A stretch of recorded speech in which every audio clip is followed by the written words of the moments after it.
Good morning. आज हम पढ़ने जा रहे हैं blood vascular system of prawn. Prawn का रक्त परिसंचरण तंत्र। प्रॉन का ब्लड वेस्कुलर सिस्टम जो है, इसमें कई ऑर्गन शामिल होते हैं और इटसेल्फ ब्लड जो है वो इसका पार्ट बनता है। तो पहले बात करते हैं प्रॉन में पाए जाने वाले रक्त की। यह कलरलेस वाटरी फ्लूइड होता है, यानी कि रंगहीन द्रव्य के रूप में उपस्थित होता है। इसमें कई प्रकार की अमीबॉइड सेल्स, अमीबाब कोशिकाएं उपस्थित होती हैं। इसके साथ साथ एक महत्वपूर्ण बिंदु, प्रॉन में पाए जाने वाला रेस्पिरेटरी पिगमेंट या श्वसन वर्णक जो है वो हीमोसाइनिन होता है।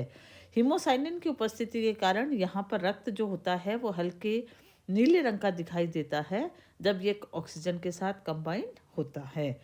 ब्लू कलर के ब्लड की उपस्थिति हीमोसाइनिन के कारण है। हीमोसाइनिन में आयरन के स्थान पर कॉपर उपस्थित होता है। ब्लड का मुख्य फंक्शन पाचक भोजन, ऑक्सीजन को शरीर के विभिन्न भागों तक सर्कुलेट करना है। एक और इम्पॉर्टेंट पॉइंट, प्रॉन के ब्लड में क्लॉटिंग या थक्का बनने की प्रवृत्ति पाई जाती है। इसी कारण से जैसे ही कभी एनिमल को कोई चोट पहुंचती है या उसका कोई अपेंडिजेस टूट जाता है तो उस स्थान पर क्लॉटिंग के कारण से एनिमल की बॉडी में ब्लड लॉस नहीं होता है। ब्लड के साथ साथ अब हम बात करते हैं मुख्य ऑर्गन्स की। कौन कौन से ऑर्गन्स यहाँ पर हार्ट के साथ मिलकर के ब्लड वेस्कुलर सिस्टम की फॉर्मेशन करते हैं। रक्त परिसंचरण का निर्माण करने वाली मुख्य संरचना हार्ट यहाँ पर उपस्थित होती है। हृदय उपस्थित होता है। हृदय के साथ साथ कुछ ट्यूब्स, चैनल्स उपस्थित होते हैं जिन्हें आर्टरीज या धमनियों के नाम से जाना जाता है। हार्ट एक मेम्ब्रेन नुमा संरचना के थ्रू चारों तरफ से कवर रहता है, जिसे पेरिकार्डियल मेम्ब्रेन या पेरिकार्डियम के नाम से जाना जाता है। पेरिकार्डियल मेम्ब्रेन और ये पेरिकार्डियल साइनस को डॉर्सल साइनस के नाम से भी जाना जाता है। ये दोनों संरचनाएं मिलकर के पेरिकार्डियम या हृदय आवरण का निर्माण करती हैं।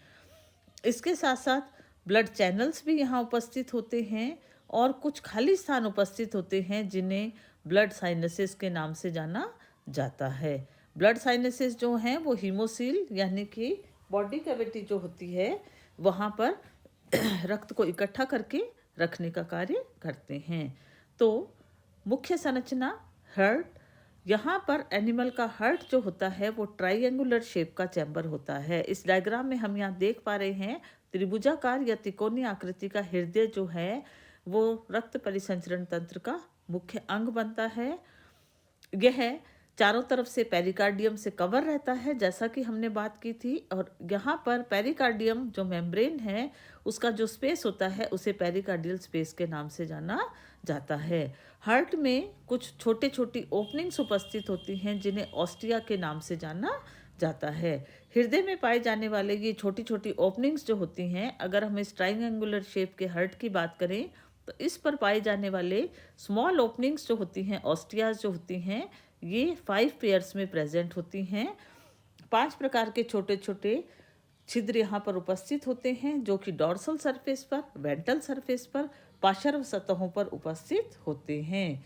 और ये जितने भी छोटे छोटे यहाँ पर स्पेसेस प्रेजेंट होते हैं, स्लिट लाइक अपर्चर्स प्रेजेंट होते हैं, इनकी सहायता से हार्ट की जो मस्कुलर वॉल जो होती है वो परफोरेटेड हो जाती है, छिद्रित हो जाती है। और पेरिकार्डियल साइनस जो है, यानी कि हृदय के चारों तरफ जो आवरण उपस्थित है, वहाँ से ब्लड जो होता है वो इन ऑस्टियाज के थ्रू हार्ट में एंटर करता है। और ऑस्टियाज जो होते हैं इसीलिए यहाँ पर ब्लड के डिस्ट्रीब्यूशन में मदद करने वाले ऑर्गन्स होते हैं। हार्ट की दीवारें मस्कुलर होती हैं, पेशीय होती हैं, जिनके संकुचन और शिथिलन के साथ ब्लड वेस्कुलर सिस्टम जो होता है वो एक्टिवेट रहता है। हार्ट से निकलने वाली मेन शाखाएं जिन्हें आर्टरीज या धमनियों के नाम से जाना जाता है। आर्टरीज जो हैं यहाँ पर मुख्य चैनल या ट्यूब्स जो होते हैं जो कि हार्ट के एंटीरियर साइड से तथा हार्ट के पोस्टीरियर साइड से अराइज होते हैं। यहाँ पर मिलने वाली आर्टरीज जो होती हैं वो नाम के अनुसार, यहाँ पर एक आर्टरी जो होती है वो हार्ट के एंटीरियर साइड से बिल्कुल सेंटर वाले पोर्शन से निकलती है, जिसे मीडियन ऑफ्थेल्मिक आर्टरी के नाम से जाना जाता है। यह मीडियन ऑप्थेल्मिक आर्टरी यहाँ पर जो होती है, इस आर्टरी के हम यहाँ पर डायग्राम में देख पा रहे हैं, हार्ट के एंटीरियर साइड से ये एक लंबी आर्टरी यहाँ पर निकल रही है जिसे ऑप्थेल्मिक आर्टरी के नाम से जाना जाता है। इसी के समानांतर दो आर्टरीज यहाँ पर एंटीरियर साइड ऑफ हार्ट से और निकलती हैं जिन्हें एंटीनरी आर्टरी के नाम से जाना जाता है। दोनों तरफ निकलने वाली ये दो एंटीनरी आर्टरी आप यहाँ पर डायग्राम में देख पा रहे हैं, और दोनों ही एंटीनरी आर्टरी आगे जाकर के हेड रीजन के अंदर परस्पर आपस में जुड़ रही हैं और जुड़ करके एक महत्वपूर्ण संरचना बनाती हैं जिसे सर्कुलर सिफेलिकस के नाम से जाना जाता है। इसके पश्चात एक जोड़ी आर्टरीज यहाँ पर और दिखाई दे रही हैं जिन्हें हिपैटो पेनक्रियाटिक आर्टरी के नाम से जाना जाता है। ये वन पेयर ऑफ आर्टरीज जो यहाँ पर प्रेजेंट हैं, ये भी हार्ट के एंटीरियर साइड से अराइज होती हैं। पोस्टीरियर साइड से निकलने वाली आर्टरी जो होती है, यह artery posterior end of the heart से अराइज होती है, और जब ये यहाँ से अराइज होती है उस समय यह आर्टरी जो होती है इसको मिड पोस्टीरियर आर्टरी के नाम से जाना जाता है। पश्च भाग से निकलने वाली आर्टरी जो है इसको मिड पोस्टीरियर आर्टरी के नाम से जाना जाता है। निकलती है, निकलने के बाद बाइफर्केट होती है, दो शाखाओं में विभाजित होती है। दो शाखाएं जो इसकी यहाँ पर बन रही है उसमें से एक ब्रांच हम देख पा रहे हैं जिसे स्टर्नल आर्टरी के नाम से जाना जाता है। दूसरी ब्रांच जो posterior end of the body तक जाती है इसे सुप्रा इंटेस्टाइनल आर्टरी के नाम से जाना जाता है। तो इस तरीके से इन टोटल हार्ट से अराइज होने वाली आर्टरीज जो होती हैं वो टाइप के हिसाब से देखा जाए तो चार प्रकार की होती हैं। First type of artery ophthalmic artery, second type of artery को एंटीनरी आर्टरी कहा जाता है, तीसरे प्रकार की हिपैटोपेनक्रियाटिक आर्टरी होती है, और चौथे प्रकार की मिड पोस्टीरियर आर्टरी यहाँ पर उपस्थित होती है। इनमें से ऑप्थेल्मिक आर्टरी संख्या में एक है, एंटीनरी आर्टरी एक जोड़ी होती हैं तथा हिपैटोपेनक्रियाटिक आर्टरी भी एक जोड़ी होती हैं। यहाँ पर निकलने वाली एंटीनरी आर्टरीज की विभिन्न शाखाएं हम यहाँ पर देख रहे हैं जो कि बॉडी के डिफरेंट ऑर्गन्स तक ब्लड की सप्लाई करने का काम जो होता है वो इन ब्रांचेस के थ्रू यहाँ पर किया जाता है। तो ये सभी ब्रांचेस मिलकर के एनिमल की बॉडी में ब्लड को सर्कुलेट करने का जो कार्य होता है उस कार्य को संपादित करने में मदद करती हैं। इसके बाद जितने भी ऑर्गन्स तक ये जो ब्लड पहुंचाया जाता है, यह ब्लड कुछ खाली स्थानों पर आकर के इकट्ठा होता है और वो खाली स्थान जो होते हैं उन्हें साइनस के नाम से जाना जाता है।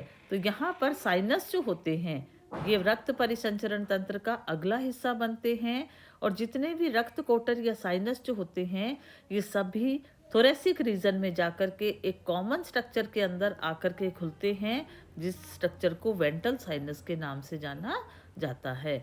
इस वेंट्रल साइनस के साथ साथ ब्लड सर्कुलेटरी सिस्टम के अंदर एक फोर्थ टाइप के स्ट्रक्चर्स और प्रेजेंट होते हैं जिन्हें चैनल्स कहा जाता है।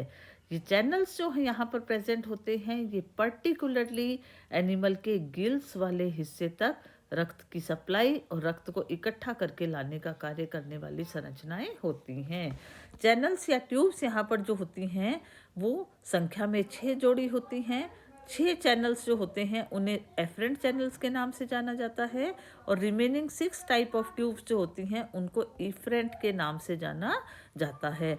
तो ये पूरा का पूरा चैनल्स के थ्रू जो ब्लड का सर्कुलेशन होता है यहाँ पर वो गिल्स वाले हिस्से में होता है। गिल्स वह हिस्सा जहाँ पर गैसों का आदान प्रदान होता है। ऑर्गन से लाया गया डीऑक्सीजनेटेड ब्लड जिसमें कार्बन डाइऑक्साइड घुलित होती है गिल्स वाले स्थानों तक छोड़ा जाता है, और गिल्स से एरिएटेड ब्लड यानी कि ऑक्सीजन डिजॉल्व ब्लड जो होता है उसको बॉडी के डिफरेंट ऑर्गन्स तक सप्लाई करने के लिए हार्ट तक पहुंचाया जाता है।